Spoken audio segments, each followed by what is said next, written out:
Last thing we want is an electrical fire. Second to last thing we want is a leak.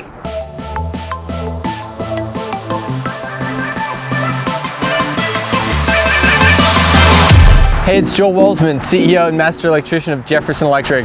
If you've seen previous videos, you know we're entering a new domain, and that is totally off-grid solar. So we've got behind me a DC microgrid. That is a Class C RV. This is a beautiful piece right here.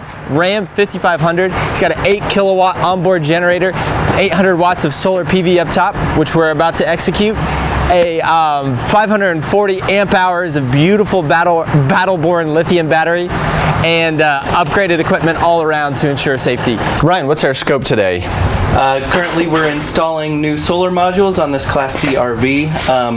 There are 2 currently up there that we're going to bypass. The current run goes from a port in the roof to a current charge controller, and then from that charge controller down to the batteries. So we will be bypassing the current charge controller, installing a new, larger charge controller, and then the goal would be to take the current battery wires from the interior charge controller, pull them out so that we can install them into this charge controller, and pull a new string from the current location of the charge controller down as our input for the PV. And then a secondary item that we're doing today, other than those 4 modules on the roof, is going from our second MPPT in this charge controller to a port on the side for fold-out suitcase style modules. Beautiful. Okay, if you didn't catch a word of that, that's totally fine.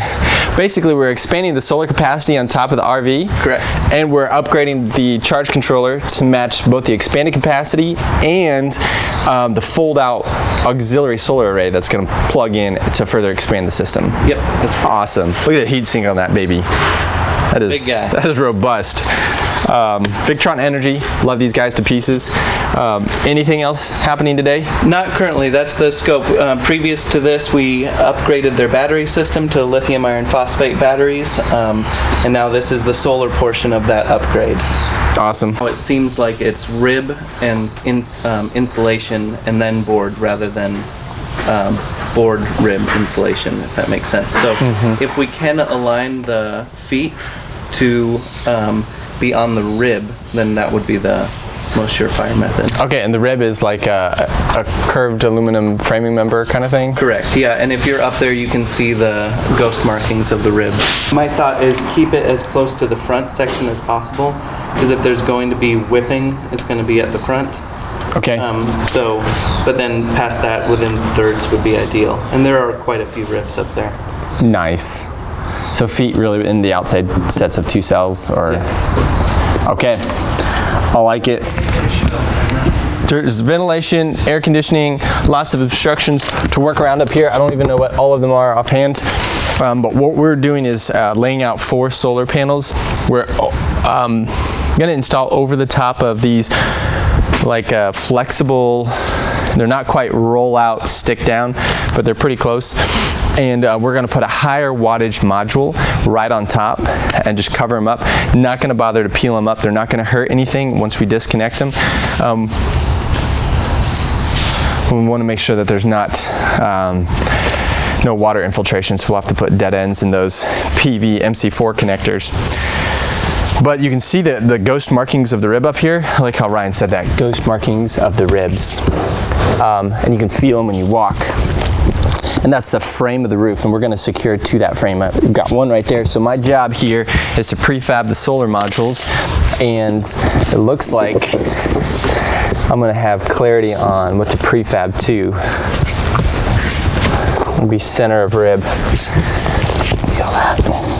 I accidentally wore my nice clothes today. What electrician wears white-rimmed shoes? That's ridiculous. One thing on your solar panels is you want to be mindful of where you place the mounting hardware.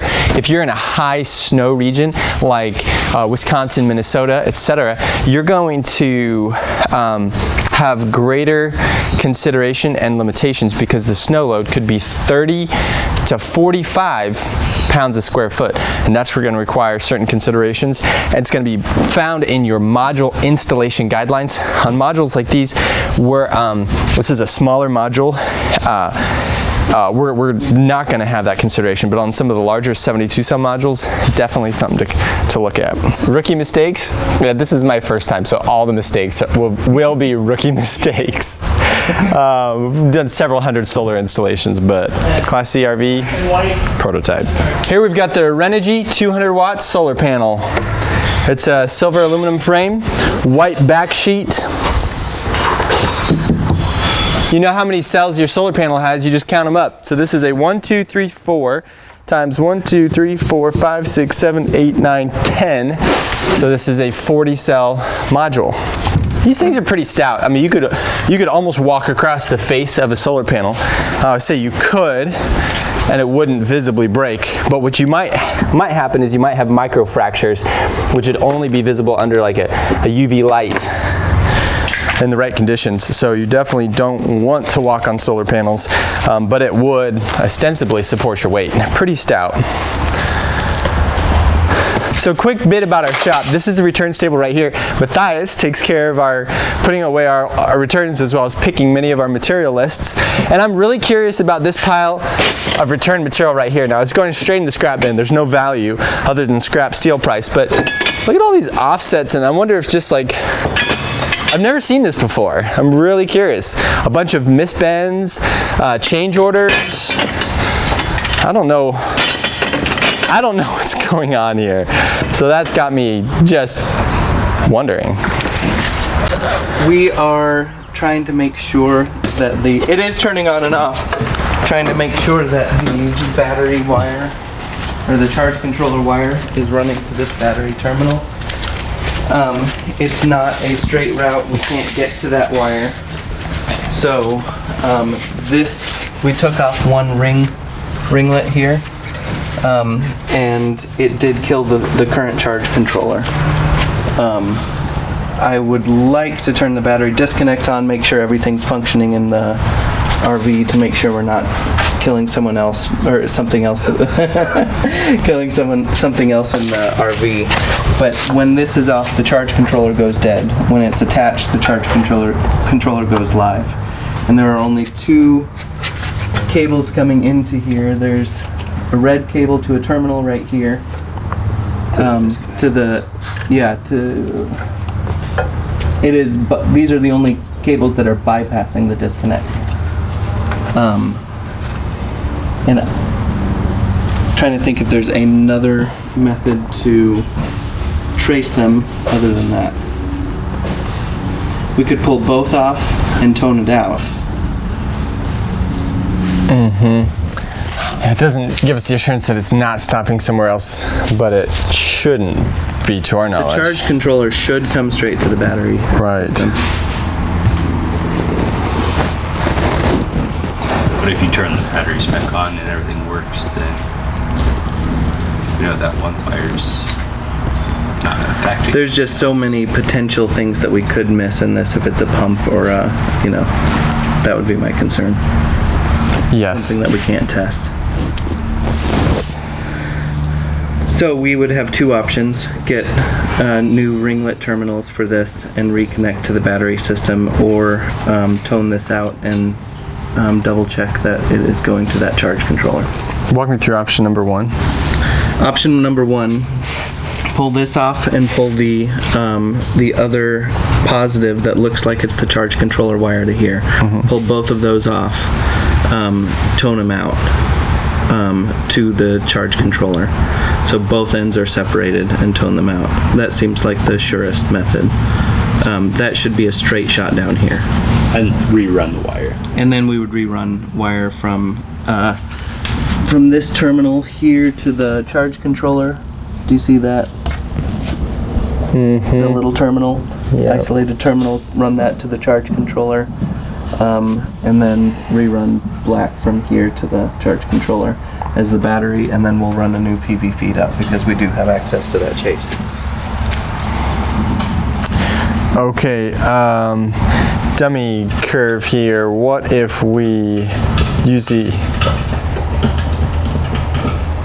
keep the existing conductors in the locations they are, but butt splice them to extend them at both locations? Therefore, we have the assurance we have not disrupted anything.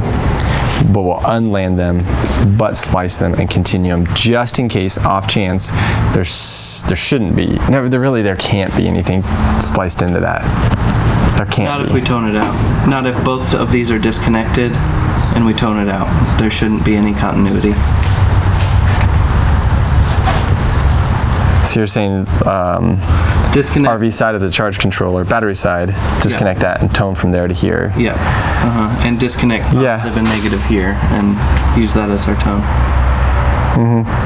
Yeah, let's do that. I was of the like off chance concern that this was going to be spliced and going someplace else, just crazy situation, but it shouldn't be going anywhere else. And so if it is, we'll uncover an issue that needs to be corrected, but it shouldn't be. We could also, just to check if we're toning it out, first check voltage there to see if it's completely killed at the charge controller, so that there's no battery voltage flowing when we disconnect both of these, and then tone it. Is there? I don't see any other way that it would be connected if we have both of those. Yeah, battery voltage. I'm good with that. So what about after we test that, take the existing conductors and just extend them as opposed to pulling new? Is that an option? I don't think so. They're all taped and bundled in here, so we can't pull down from the charge controller. They come up and here and pull this back. I think it's going to be way more sure we know our conductors and better if we just pull in the wire. Sounds good. As long as we keep Cliff underneath the bus, dirty is all get out. Yeah. We will have succeeded. Try to jump and make things fall on him. Yeah, I'll rock it when I'm on top. Okay, like it.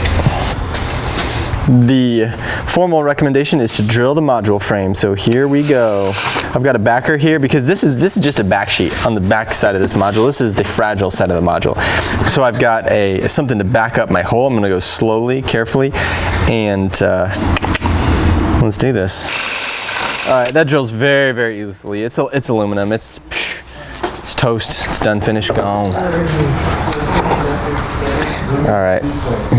All right, Ryan, this is what I did. I used the existing hole, I drilled the frame, it's right up tight against the inside, so I actually just trimmed the edge with the bandsaw right off the edge of the bolt head, but it feels super solid. This is going on the outside at the lowest setting. I don't know that there are any torque specs that anybody's seen, correct? Not that I've seen that. It's a bolt, make it tight. There it is. Awesome. Okay, finally, time to get into production mode. I think I'm maturing, guys. I'm coming to grips with the fact that I didn't like R&D, and I'm coming to grips with the fact that I need to like it. And particularly the R, so we're getting into it. It's gonna happen. All right, so we've purchased from one distributor for the mounting hardware and the solar panels. However, it's up to us to make it all work. And the manufacturers recommend that we drill the module frame in order to accommodate this. However, we are having to do a little shop fab. So I'm taking we're electricians, all portable tools. We don't have any like shop tools. We have a drill press over there, but we don't do workshops. All of our work is in the field historically. This is kind of one of those exceptions that we've got a piece of customer equipment here. So that shop may grow over time, but I'm gonna use my channel locks to hold the bolt, and I'm gonna use my bandsaw to cut the edge off the head of that bolt. And that way it's gonna fit up tight against the module frame on the underside. So we're just gonna accommodate what is. Pretty close.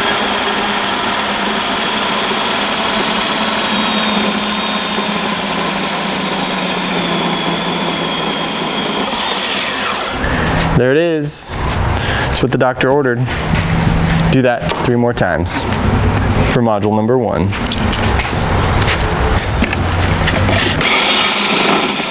So sliced off the head of that bolt so that the bolt can fit tight to the module frame on that side. A little too aggressive. Back that off just a touch. I'm gonna do this for a total of 5 solar panels today. So that's 20 holes.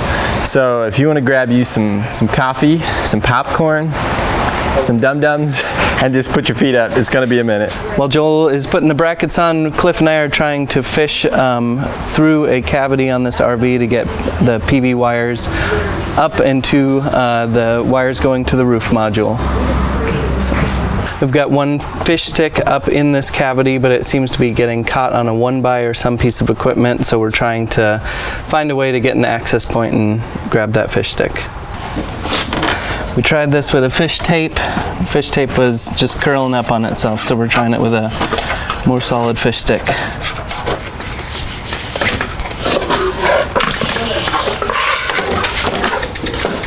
I got a knot in this, hold on.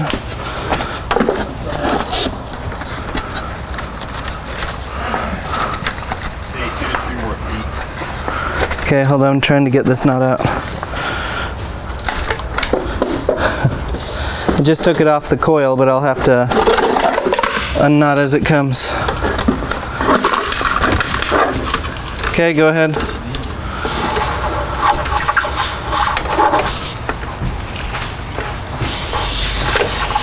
Hold up.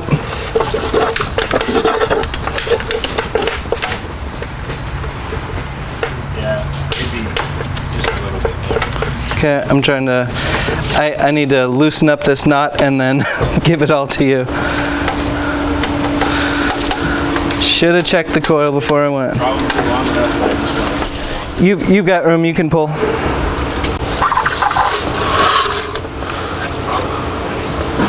We just need it long enough for maybe a small loop and MC4 connectors on there. Oh, cool, okay. Great. Okay, so we've got the solar modules effectively flipped upside down from how they'll be laying out on the roof. And what we're using is these stainless steel Heiko clips. Love these things. These are straight clips. These are 90-degree clips. You'll see how that plays out. And we're going to manage the cables so that we have the complete string, everything managed, so that when we flip it upside down, the leads are right where they need to be.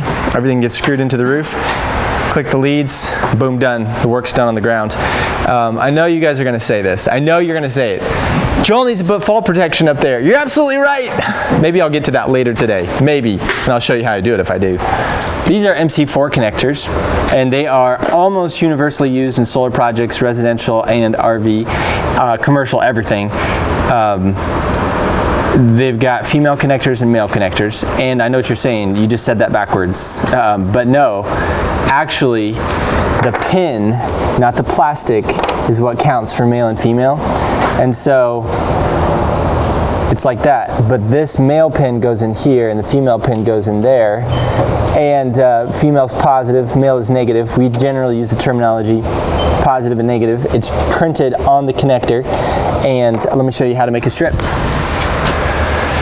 10 gauge stranded PV wire has the outside diameter of 6 gauge THHN. Very, very, very comparable. But that 10 gauge stranded, you want to be careful stripping it because it's easy to score the conductors. I love these Milwaukee strips here. So you only need a little bit, less than ½ inch. That's your MC connector pin. I always just pinch it down manually, slightly, so it doesn't fall off the conductor while I'm making it up. And then there are 3 jaws on this crimper. You want to use the MC4. I've never paid attention to what the others are, but it's like a 2 and a 6 or something.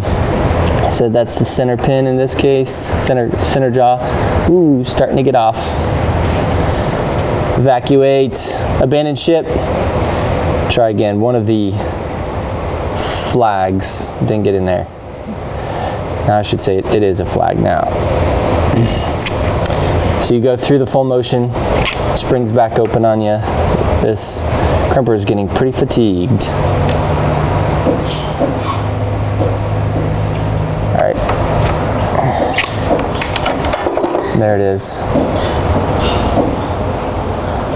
Always the tug test. Good to go. This just slides over the top. So again, it's the female looking plastic going over the male pin, and then you tighten down. If you do not have electrician hands, you're definitely going to be using an MC wrench to get that fully seated,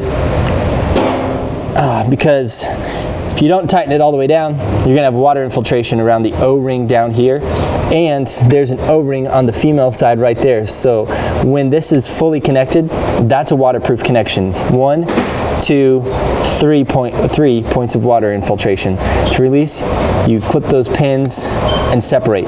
As the warning says, do not disconnect under load. You'll literally get an arc flash. If this is a 1,000-volt system and it's under load and it's got up to 15 amps flowing across it, and you disconnect that, you might suffer momentary blindness. Yeah, these are just jumpers here, so I'm using black for everything, and I've just pulled out scrap wire. White, oh man, I forget. Transformer. So we use red and black for transformerless systems. On residential, red is positive, black is negative, and then white is just not any applications we work with. There is a click when you see the plastic over the connector. You'll feel just a subtle click as it seats into place. If you need an MC wrench, I'll drop a link in the description for that. They're really good for amphenol connectors, separating those because they do not come apart by hand like at all. They're also very good for utilizing as a tool to seat your MC4s fully tighten them down without jamming your thumbs. And that, my friends, is that. All right, we have done the layout, we've done the cable management, and we are ready, as soon as we complete the prefab on these two modules, to head up top and secure them to the roof. Well, how long does it take to set up your diesel generator when you want to crank that 8 kW all the way up? Just a button on the inside? Yeah, there's a panel inside that controls the awning, the slide out. You can look at your tank levels. You can start the generator all from that one panel. Fantastic. It's awesome. Yeah. Great. And does that thing spin up to full volume within in a 10 seconds, a minute? In a minute, I can be running both AC units. Nice. Excellent response time. That's really cool. It's a own-in by Cummins. Nice. Yep. That's a good generator. Or Cummins team. But it is noisy and smelly. And you know, if you're boondocking and you're out in the middle of nowhere, you don't want that running. So. Yeah. How much runtime do you get off that thing before you have to refill? And is this diesel? Oh, yeah, everything's diesel. So it was same tank? If you get down to a quarter of a tank, it'll shut off. Got it. So you're not stuck. Nice. So you're only filling one tank. Yeah. It's got an auto control to preserve your transportation. That's beautiful. And it's underneath the vehicle itself, yeah. And that was factory installed, not aftermarket. Yeah. Great. I think some units now are going to where you run the actual engine and skip the generator. They don't have a generator, so that's weight savings. And they just have an extra alternator. I got 2 alternators on this. Oh, nice. And so one's for the vehicle battery system and one's for the charging the batteries, auxiliary battery, and running whatever. Yeah. I don't know how that works. That's neat. Yeah, that travel van we just worked on, we were able to connect the vehicle battery system to the microgrid. And so we're sending vehicle power back to the microgrid when the vehicle's on. What's a microgrid? Somebody that's off the grid? Effectively what you have here, the solar battery system that you have with a charge controller. Is that the way this is set up? Are you getting vehicle power to your lithium batteries? Yes. Yeah. Yes. Nice. So as I'm driving down the road, it's charging. It's charging it, yep. And so last time they added the Victron so we can see it charge up during the day. Yeah. And has that been reliable? I've left it on the same screen the whole time just so I know what percentage I'm at. Yeah. And just today they added the battery isolation manager, and that should have been part of that job because it wasn't charging up all the way. So now it wasn't charging up all the way because it was something about the way the battery isolation manager works. So I needed a different one. And right. Now I have that's one that's lithium compatible. Lithium. Yes. Cool. Good. Good. Yeah, I think that's the first thing we did. So, am I a guinea pig for some of this stuff, which is sure fine? Yeah. Trying to get more into it. Yeah. Okay. Tim's gonna help me out. I think I'm ready to go up with a module. think all my clips are on. I'm gonna drill with such tenderness. I think I'm gonna grab effectively some walk boards here. All right, we're ready to take our prefab up top to the roof. We've had some lunch, haven't had any more coffee, so that's a downside there, but I'm using these walk boards to provide protection to the roof. I think it's the manufacturer that gave us two different stories. One is that there's 1/2 inch or 5/8 decking, the other is that there's 1/4 inch decking. So we're definitely gonna wanna be able to span across the structural member of the roof. All right, we're on the roof, this is so fun. Crikey, as they say. Okay, so we've got these combiners that I'm taking off the existing strings. Come on, there it is. There it is. All right, those aside to Tim, and we're gonna just plug them into each other to seal them. And really all we're trying to do is just render these things obsolete. These modules have effectively, I mean, I don't even know if it's dirty or deterioration. It's hard to tell, but they've effectively, Paul says, they're not producing a thing. Homeowner says, psh. Can I call this a home? Is that okay? So, here we are. It's time to mount the mods to the roof. And I'm this nervous. Here's the reality. We have aluminum ribs that span from side to side. We need to find those to secure the modules to the framing, not just the decking. We're gonna do both. So we're gonna use 2 screws at each location. This foot, you'll see in a minute, has got a 3M tape on the bottom. I've not peeled the backing off that tape yet. First, I wanted to identify our holes. Then we're gonna clean each of these locations, specifically Tim. And after doing that, when they're dry, then we peel the feet off, we stick them in place, we drive 8 screws. 4 of those are going to find the aluminum framing and move on to the other modules. If here's the thing, there is wiring in this ceiling, I guarantee you. There's wiring in the ceiling, so we're taking a risk drilling blind, but with all the square footage we have, only sending a total of 8 times 4, 32 fasteners through the roof. Hope for the best. Hope for the best. All right. The holes are the targets. Tim, if you could just clean, that much, that'd be awesome. So this manufacturer is so bossy, it's 3M, about their adhesive, that they say you can adhere the modules with these 4 little feet to the roof without fasteners. I'm putting in 8 screws. Guys, I don't hate you. I'm just in my own brain today. And it's because I've never done this before. It's all of my mistakes today are rookie mistakes, right? So, let's do this. I think this is prepped. We're gonna flip it on its side. We're gonna peel off the 3M. Tim, do you wanna migrate down here and help me set this so we just set it in the right place the first time? Yes. Tim's the kind of guy who says all these little phrases I've never heard before. Like when I say, you have a good day, he says, you have a better one. I've never heard that before. It's what I've always wanted. That's another go-to. Put all those together. Yep. Here's the deal. Front. Oh, I only drilled 1 hole each place. We can drill this second one. Okay, this hole lines up with the hole that's been drilled. Great. All right, we'll just set it down in place. You're responsible for both screws on that end. Whoops, too much pressure. I'll take responsibility for both on this end, lining up the holes. Ooh, it's very sticky. All right, nice and easy, at your own pace. I like that. And I like that. Give it a little twist, out twist on that.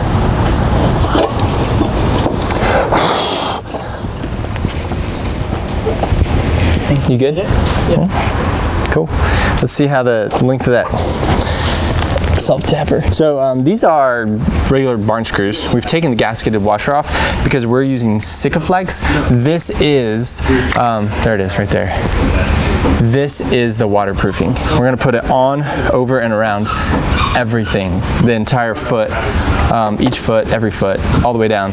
And that's the waterproofing. So we actually took the washer off because we wanted to functionally extend the length of the screw and not lose that 3/16 of an inch. So now it's a question of lining up. I'm not feeling the hole, so obviously I'm a little bit out of alignment. There is some forgiveness, apparently. There, it's it.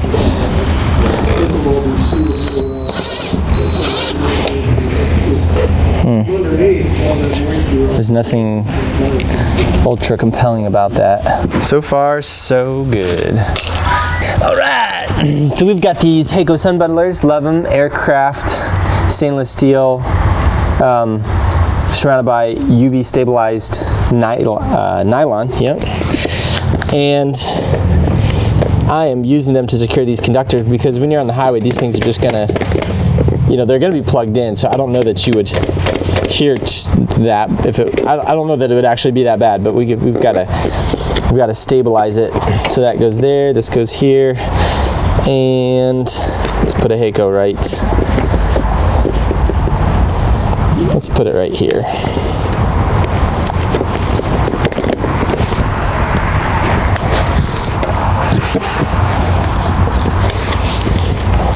These things are 10x the value of a zip tie. 10x. Like that.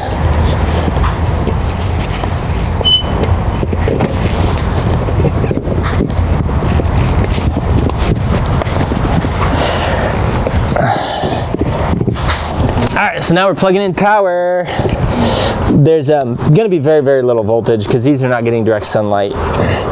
So it's not really until we pull it outside in that bright afternoon sun that we're gonna really producing any power. But you could get a little tickle off 15 volts, I don't know. So before we SikaFlex these things down and complete the waterproofing, what we're gonna do is pop down and maybe even pull this out into the sunshine, do a full system check, I think, and then SikaFlex it.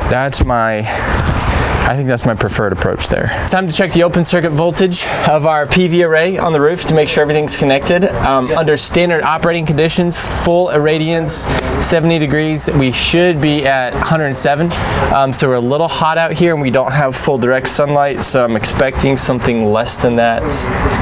And we are 94.6.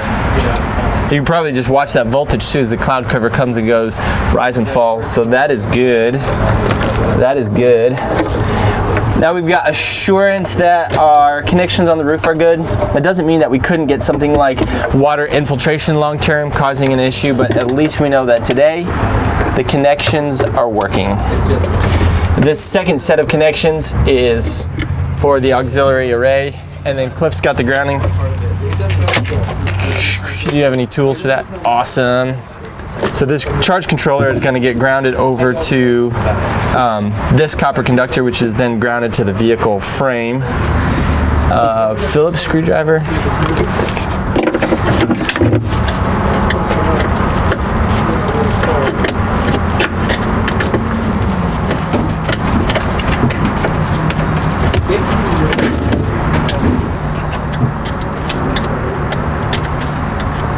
There's a little star washer, and you want that star washer to bite into this painted surface. So the grounding conductor is actually gonna be probably right there between the star washer and the copper lock washer. Appreciate it.